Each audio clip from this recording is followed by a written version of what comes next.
Peningkatan mendadak harga produk berasaskan kelapa, terutama santan sejak November tahun lalu, bukan berpunca kekurangan bekalan kelapa tempatan.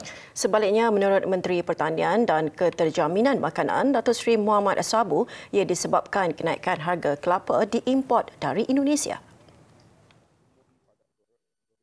Jelas beliau, harga kelapa import dari Indonesia kini mencecah RM2.20 sebiji berbanding RM1.10 sebelum ini. Kenaikan ketar itu susulan kekurangan bekalan serta peningkatan ekspor kelapa Indonesia ke China. Situasi itu sekaligus memberi kesan kepada harga kelapa tempatan berikutan permintaan yang lebih tinggi. Trend petani tempatan yang lebih cenderung menjual kelapa muda berbanding kelapa tua turut menyumbang kepada bekalan yang tidak mencukupi untuk memprosesan santan. Kebanyakan penanam kelapa di negara ini memilih untuk menjual kelapa muda kerana harga lebih tinggi dan tempoh tuaiannya lebih singkat.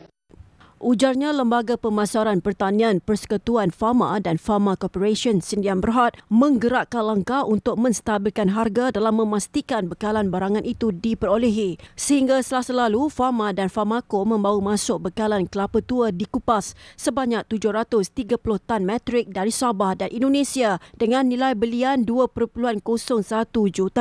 Sebahagian bekalan itu diagih kepada 16 pemborong dan 202 usahawan santan.